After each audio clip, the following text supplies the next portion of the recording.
Halo warga intelektual sekalian. Iran benar-benar chaos guys. Iran benar-benar hancur lebur. Belum pernah terjadi sejarahnya di Iran demo sebesar ini semenjak tahun 90-an guys. Wow, luar biasa. Kemudian pada saat demo besar-besaran, Ayatollah mau matikan internet di Iran guys. Wow, bayangkan lagi marah-marahnya masyarakat Iran ya, lagi panas-panasnya, tapi Ayatollah malah mau matikan internet. Internet dipadamkan di Iran. Nah, yang jadi pertanyaan, kenapa Ayatollah mau matikan internet di Iran? Apa alasannya? Apakah alasannya supaya orang Iran tidak bisa berkomunikasi dengan dunia luar gitu? Apakah alasannya supaya ketika ada demonstran yang terbunuh nggak diposting di media sosial gitu? Apakah alasannya untuk melakukan pembunuhan terhadap demonstran? Kemudian, ternyata Donald Trump memantau demonstran yang ada di Iran, guys. Donald Trump mengancam, kalau ada orang yang dibunuh, kalau ada demonstran yang terbunuh, saya bersumpah, saya akan menculik Ayatollah seperti menculik Maduro, Presiden Venezuela. Wow, luar biasa. Kemudian, Israel minta izin ke Donald Trump untuk menyerang Hizbullah yang ada di Lebanon. Wow, luar biasa. Iran benar-benar dihabisi. Proksi-proksi daripada Iran benar-benar dihabisi. Proksi Iran yang ada di Venezuela, Hizbullah yang ada di Venezuela dihabisi oleh Amerika. Kemudian Israel juga menghabisi proksi Iran yang ada di Lebanon. Tidak hanya itu, kalau saya perhatikan itu ya, kejadian seperti yang terjadi di Iran ini akan bisa terjadi di Konoha kalau kita tidak sigap, kalau kita tidak menyadari, kalau kita sebagai kaum intelektual lengah. Apa persamaan antara Iran dengan Konoha? Kalau saya perhatikan itu ya, persamaan itu ada satu persamaan yang sangat signifikan. Apa itu?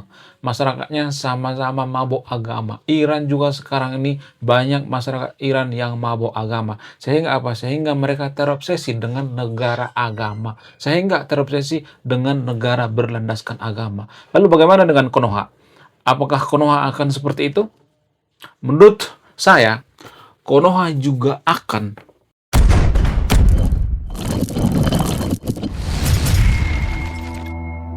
Kenapa Ayatollah mematikan internet di Iran? Apa alasannya? Sebenarnya ini trik lama guys. Setiap ada demo, maka Ayatollah biasanya akan melakukan hal yang sama, yaitu mematikan internet. Apa alasannya? Alasannya, kalau misalnya nih ya, kalau misalnya ada kejadian-kejadian yang mencoreng nama baik Iran itu sendiri, maka itu bisa dikontrol. Jadi pemerintah Iran ini sama seperti pemerintahan Kim Jong-un. Menurut saya lebih bagus pemerintahan Kim Ong Jun daripada Ayatollah. Ya 11-12 tapi lebih bagus lah ya Kim Ong Jun. Kim Ong Jun itu nggak pernah yang namanya bawa-bawa agama, nggak pernah. Sementara Ayatollah itu kan bawa-bawa agama. Saya adalah perwakilan Tuhan di Iran.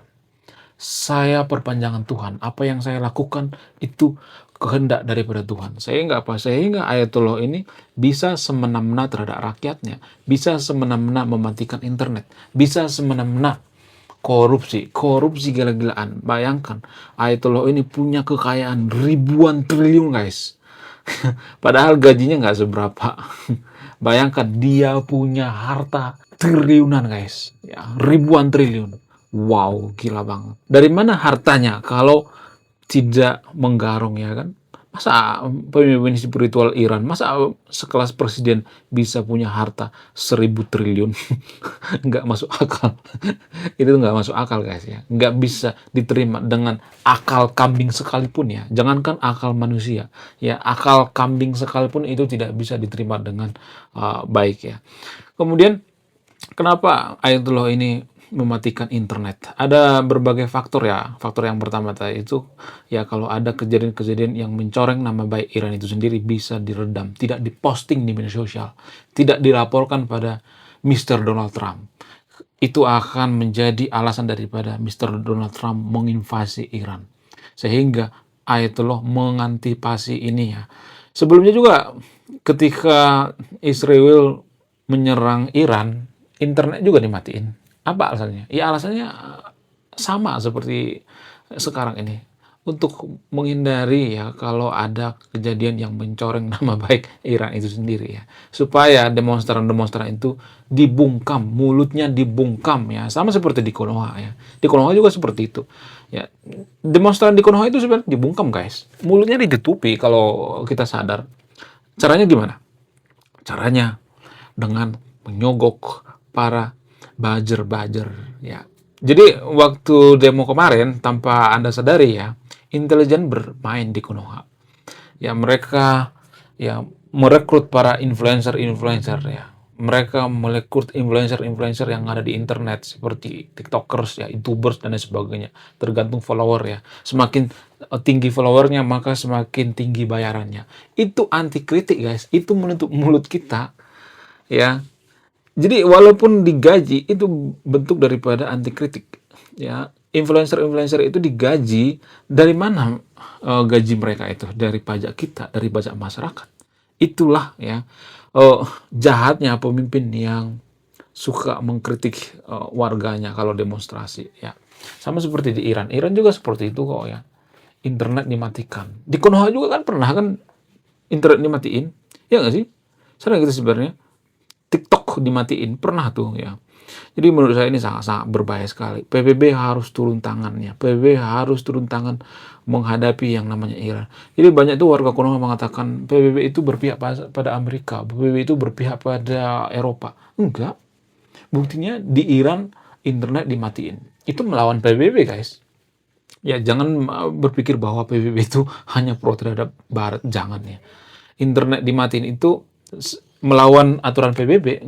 Nggak boleh Iran mematikan internet di Iran itu sendiri ya. Kemudian selain itu, Israel juga sekarang menyerang yang namanya Hizbullah yang ada di Lebanon. Israel minta persetujuan daripada Amerika. Kenapa Israel minta persetujuan daripada Amerika? Karena apa? Karena Israel bekerja sama dengan Amerika. Kalau misalnya dari mengatakan, kenapa sih Amerika itu akrab banget dengan Israel? Kenapa sih Amerika itu selalu membantu yang namanya Israel? Ada banyak alasannya. Tapi alasan yang paling masuk akal itu karena Amerika melihat bahwa Israel ini adalah mitra yang jujur ya. Mitra yang bisa diharapkan. Jadi gini guys ya, banyak tuh warga Konoha membenci Israel karena apa? Karena Amerika itu membantu yang namanya Israel, membantu terus-menerusan. Banyak itu warga Konoha yang membenci Amerika. Sebenarnya gini guys, kalau boleh jujur ya, kenapa Amerika itu tidak membela Konoha seperti membela Israel? Apa alasannya? Alasan yang paling masuk akal itu bukan karena pengaruh tanah suci, agama, bukan pengaruh itu, tapi pengaruh karena kepercayaan. Ya, karena Israel itu bisa dipercaya. Salah satu negara yang paling jujur di dunia itu adalah Israel. Jadi mohon maaf bagi teman-teman Muslim ya. Saya tidak memojokkan agama tertentu di sini ya, tapi kalau saya perhatikan itu ya, Israel itu bisa dipercaya. Amerika itu ya sangat sangat mempercayai yang namanya Israel. Kalau Amerika membantu Israel, membantu senjata, membantu teknologi dan lain sebagainya, maka itu akan balik lagi ke Amerika tanpa ditagih. Kenapa? Karena Israel itu jujur ya. Kalau Israel itu berjanji, misalnya investasi nih ya, nggak bakal ada ya yang istilah investasi bodong gitu. Enggak. Sama seperti Konoha misalnya. Bagaimana dengan Konoha? Kenapa Amerika tidak membela Konoha gitu ya, seperti membela Israel? Ya karena kita nggak bisa dipercaya. Kalau boleh jujur ya. Konoha itu bukan salah satu negara paling jujur di dunia. Bahkan salah satu negara paling suka berbohongnya. Paling munafik. Saya nggak tahu kenapa sih Konoha itu akhir-akhir ini jadi banyak orang bohong gitu. Apa sih alasannya? Apakah dipengaruhi oleh agama? Apakah dipengaruhi oleh tradisi dalam beragama? Coba tulis di kolom komentar ya. Saya tidak menyimpulkan ya, Anda yang menyimpulkan. Tapi kalau kita berpikir luas ya, mohon maaf bagi teman-teman yang nonton video ini, teman-teman Kristen, teman-teman Muslim, yang mohon maaf sebesar-besarnya ya, saya harus jujur di video ini ya. Sebenarnya kita pernah mengalami yang namanya masa di masa masyarakat kita tuh sangat jujur banget. Jujur banget. Pada saat apa? Pada saat zaman era Hindu Buddha. Ya, mohon maaf ya, saya tidak berpihak pada agama Hindu dan Buddha ya. Kenapa bisa seperti itu? Apa alasannya? Karena pada zaman itu orang yang bohong itu benar-benar dibenci. Bahkan ada dulu raja yang memberikan ujian terhadap rakyatnya, yaitu menjatuhkan emas di jalan raya. Dan emas itu tidak diambil, guys. Itu pada saat zaman era Hindu-Buddha. Nah, itulah alasannya kenapa Majapahit itu berjaya.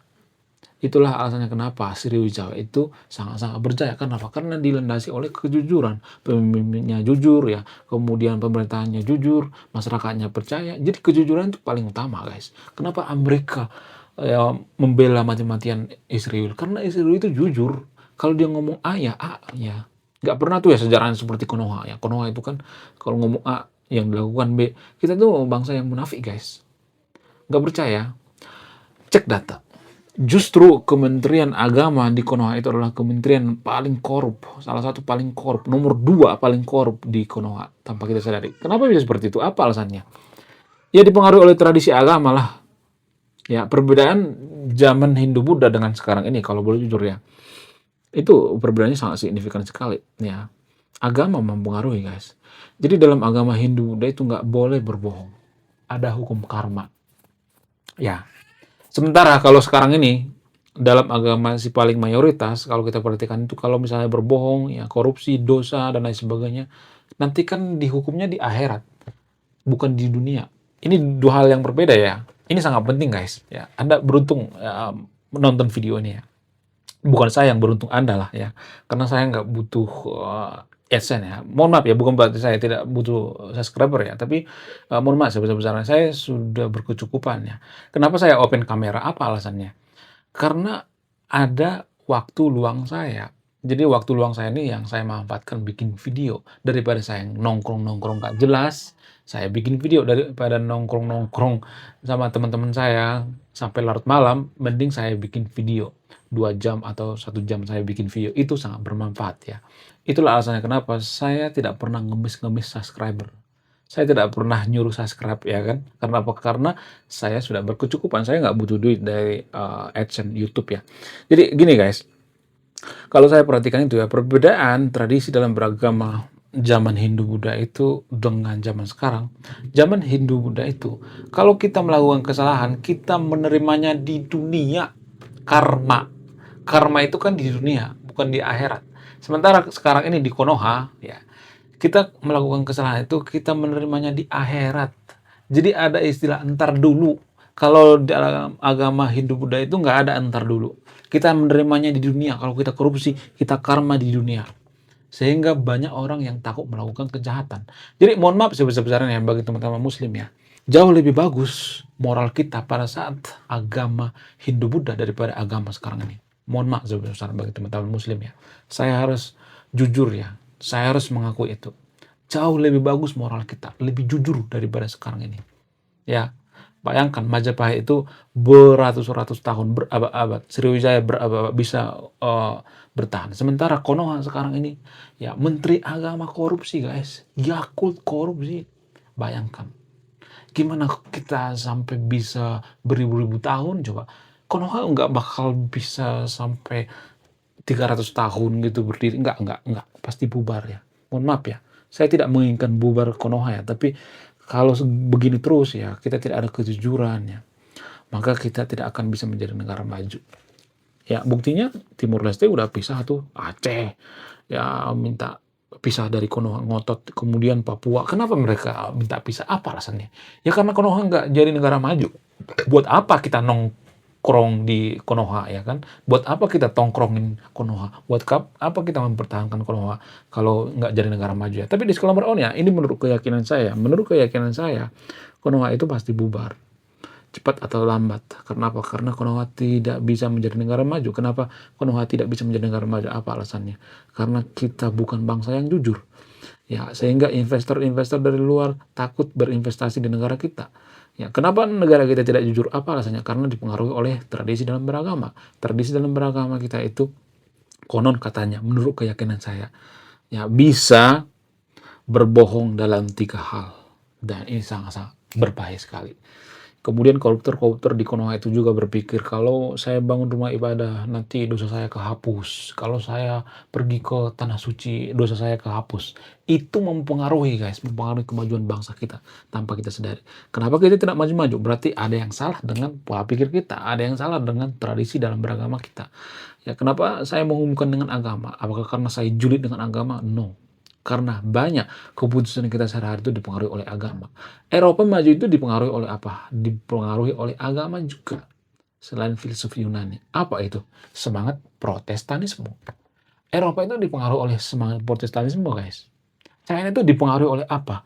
Dipengaruhi oleh filsuf seperti Confucianism. Sangat mempengaruhi. Agama itu mempengaruhi, guys. Pola pikir kita itu banyak dipengaruhi oleh agama. Jadi saatnya berubah gitu ya, merubah tradisi dalam beragama di Konoha.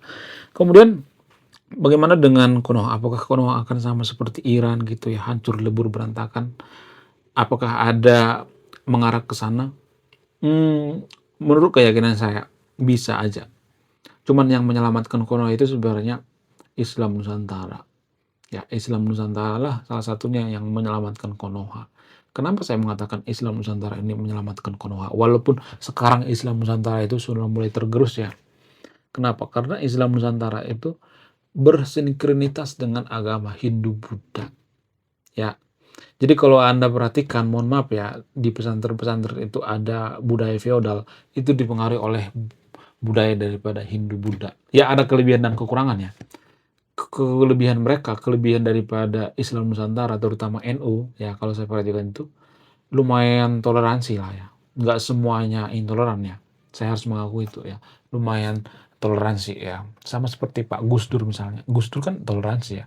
Cuman sekarang-sekarang ini ya, di luar daripada NU, banyak orang yang intoleran. Sudah mulai tergerus ya. Dan orang-orang NU juga sudah mulai saya perhatikan sekarang intoleransi. Nah, kalau ini berlanjut ya, apa buktinya saya mengatakan bahwa anggota atau kader daripada NU itu mulai intoleransi? Seperti demo Trans 7 ya, kemudian demo Panji Pragiwaksono baru-baru ini ya. Itu tanda-tanda bahwa NU ini sudah mulai tergerus, sudah mulai intoleransi ya. Sehingga kalau ini semakin parah, maka kita akan seperti Iran. Bukan tidak mungkin kita seperti Iran, dipimpin oleh seorang Ayatullah. Ya, Ayatullah versi Konoha, pasti ada nanti itu ya. Apakah Habib Rizik, apakah Habib Bahar, apakah Yakult, mantan koruptor? Bagaimana pendapat Anda? Silahkan tuliskan pendapat Anda di komentar ya. Saya tidak mendoktrin yang nonton video ini. Anda yang memberikan keputusan. Anda yang memutuskan. Saya bukan pemuka agama mendoktrin Anda. Saya mengurai Anda untuk berpikir kritis. Oke, sekian video. Terima kasih sudah memahami. Saya kaum intelektual. Salam rasional.